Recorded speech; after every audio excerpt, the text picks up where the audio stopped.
Oi, gente! Eu sou a professora Mila Borges e esse é mais um vídeo aqui do nosso canal para aqueles que estão nessa longa e árdua caminhada rumo à redação nota 1000. Na aula de hoje, nós vamos falar sobre proposta de intervenção. Você sabe o que é uma proposta de intervenção? Você sabe quanto ela vale nos critérios de correção no Enem? Sabe o que precisa ter para que essa redação ganhe 200 pontos, para que essa proposta ganhe 200 pontos? Não sabe? Não tem problema não. Vem comigo que eu vou te contar tudinho. Tudo certo aí, produção, pra gente começar? Então, beleza. Tamo junto. Vem comigo.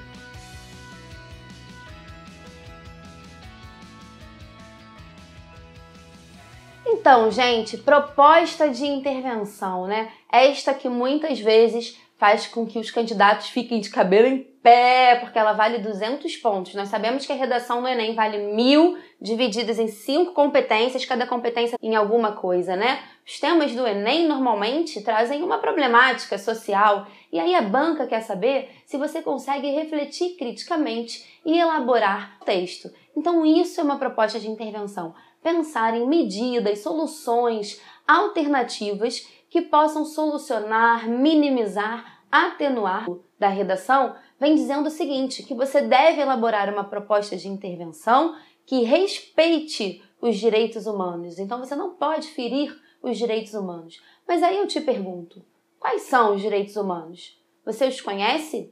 Aqui na descrição do vídeo, alguns links para que você se informe um pouquinho sobre direitos humanos. Mas existe uma Declaração Universal dos Direitos Humanos, artigos com os direitos que cabem a todos os seres humanos. E aí, gente, é importante a gente fazer uma distinção. Direitos diferentes de privilégios numa redação do Enem, por exemplo. Você fere os direitos humanos quando você elabora propostas que falem sobre justiça com as próprias mãos, por exemplo, ou com a aplicação de castigos que sejam próximos conceituoso, seja com raça, religião, orientação sexual, não importa. Você não pode discriminar ninguém, porque senão você está ferindo os direitos humanos. Você também não pode propor medidas que tiram do texto. A gente fica tão fissurado, né, tão vidrado em tirar 200 pontos na proposta, que a gente já decora aquelas propostinhas super prontas, né? A escola tem que conscientizar os seus alunos por meio de palestras. Só que, às vezes, a problemática que você discutiu no seu desenvolvimento não tem muito a ver com essa proposta. Então, façam propostas que resolvam problemas que você apresentou lá com a sua argumentação, lá no seu desenvolvimento. Precisa estar articulado, não pode ser uma coisa solta, uma coisa à parte. Lembra que o texto ele é um todo, repleto de sentido e de significado? Não pode ser, né, deslocado, não rola. Tem que ter a ver com aquilo que você discutiu, com aquilo que você apresentou de problema, com aquilo que você argumentou, tá? Então, a articulação da proposta com seu desenvolvimento vai te ajudar aí a tirar 200 pontos.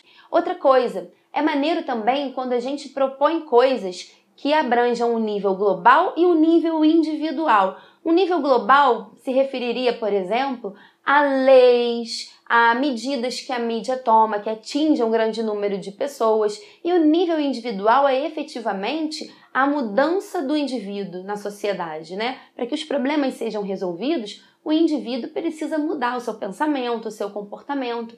Então é maneiríssimo quando a gente, na proposta de intervenção, consegue juntar essas duas instâncias, a global e a individual, porque o governo pode fazer a sua parte, as ONGs podem fazer a sua parte, a mídia pode fazer a sua parte, mas se o indivíduo efetivamente não mudar o seu comportamento, a sociedade não muda. O problema não vai acabar ou minimizar ou se extinguir, qualquer coisa nesse sentido, tá? Então pensem em propostas, né, que possam efetivamente mudar o comportamento dos cidadãos, porque isso aí é importante, juntar o nível global com o nível individual, tá bom? Uma dúvida também que muita gente apresenta é o seguinte, professora, mas a proposta de intervenção ela tem que vir em que parte do texto?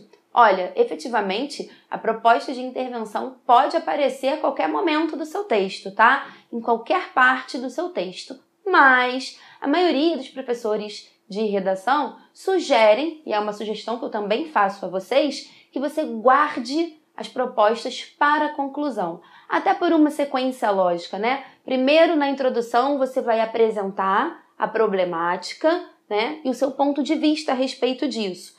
No desenvolvimento, você vai defender aquele ponto de vista e vai acabar fazendo uma problematização a respeito daquele tema. E no final, você vai dar propostas para enfrentar esse problema que você discutiu e que você apresentou lá na introdução. Numa sequência lógica, é legal, é maneiro que ela apareça lá na conclusão, tá? Porque também você gasta menos linha, né, no desenvolvimento, pensando em propostas. Lá no desenvolvimento, a sua preocupação tem que ser efetivamente embasar a sua argumentação em defesa do seu ponto de vista, colocando referências, colocando exemplos, colocando citações, expondo o problema, mostrando por que aquilo é um problema na sociedade, tá bom? Então, eu sugiro que a proposta de intervenção fique lá na conclusão, porque é melhor para você. 9 linhas ali, tá maneiro, né? Já falei para vocês sobre isso. 7 linhas para a introdução, mais ou menos, está ótimo. 7 linhas para o primeiro argumento, 7 linhas para o segundo argumento, sobra 9 para a proposta de intervenção, para você fazer uma proposta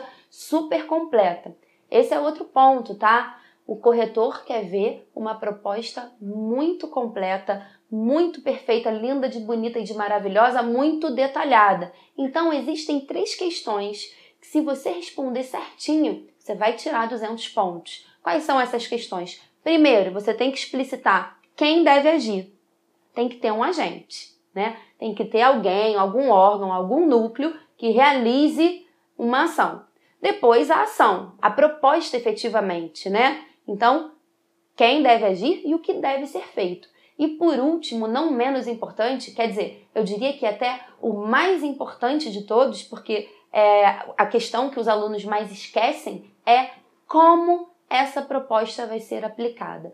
Como isso que eu propus deve ser feito. Como que isso é viável. Porque a proposta ela tem que, primeiro, ser condizente com a nossa realidade, tá? Às vezes você tem uma proposta mega, super, hiper maneira para resolver um problema, mas ela não é aplicável no Brasil. Por exemplo, vou dar uma viajada aqui, tá? Digamos que nós estejamos trabalhando um tema que fale sobre exclusão digital. E aí, para enfrentar esse problema, você vai propor o seguinte: o governo federal deveria fornecer um iPad para cada cidadão brasileiro. Meu irmão, seria maravilhoso! Quem não ia querer ganhar um iPad, né? Um iPad de graça para cada um, pô, seria maneiro pra caramba. E realmente, né? Seria uma medida que poderia ajudar a minimizar o problema da exclusão digital. Agora, pensa na nossa conjuntura atual. Pensa, reflete aí. Não é viável, né? Não é possível. O Brasil, economicamente, não tá para isso, né? Então, não adianta propor um negócio super mirabolante, né? E não conseguir aplicar isso na realidade. Então, não pode, exclui isso, tá? Outro ponto importante é que você mostre, então, efetivamente como essa proposta vai ser viabilizada. Pense em coisas que sejam possíveis de serem aplicadas, tá? E aí entra uma dúvida do aluno, ele fala assim para mim: professora, mas eu preciso, então, realmente pensar numa solução efetiva para o problema? Nós, alunos, precisamos acabar com os problemas do mundo? Nós não somos Power Rangers, não somos super-heróis. Não se coloquem esse peso de acabar com o problema do mundo, tá? Não é uma proposta de solução definitiva, é uma proposta de intervenção, um meio de você enfrentar o problema e aí, de repente, gente, você completar propostas que já existem é uma boa, você dá exemplos de propostas pautadas em coisas que funcionem em outros países é uma boa, tá? Porque os nossos problemas sociais, estão aí há mó tempão, muitas vezes com enraizamento histórico muito grande e talvez já tenham até medidas, né? A sociedade já se movimenta de alguma forma para enfrentar esse tipo de problema, mas ele ainda persiste. Então você pode pensar em coisas que poderiam colaborar até com essas medidas que já existem, por exemplo, tá? Então pensem em palavras como diminuir, minimizar, atenuar, suavizar, enfrentar, e não propriamente em acabar com o problema, porque aí é um peso muito grande nas nossas costas, né? Então é isso. Na próxima aula, no próximo vídeo, o que a gente vai discutir sobre proposta de intervenção? A gente vai ver efetivamente como responder na nossa proposta a essas 3 questões. O que deve ser feito, por quem e como? Quem são os agentes que podem efetivamente transformar a sociedade? O que esses agentes podem fazer? O que seria, né, uma boa proposta para cada um desses agentes? E como que eu deixo a minha viabilização de proposta bem marcadinha no meu texto para o corretor ver que eu realmente sei que essa proposta é aplicável na sociedade. Então, esses são pontos que a gente vai discutir no nosso próximo vídeo. Por hoje é só. Deu por hoje. Um beijo para vocês. Espero que vocês estejam gostando. Compartilhem os vídeos, sugiram aí para os seus amigos. Deem like, deixem comentários, falem comigo, conversem comigo, vamos trocar experiência, tá? E não se esqueçam, precisa criar uma rotina de escritura. Tem que escrever. Redação não é dom, inspiração divina. Redação é treino e estratégia, tá bom? Um beijo, fiquem com Deus e até o próximo vídeo. Existem algumas dicas.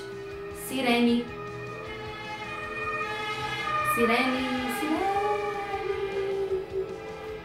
Volta.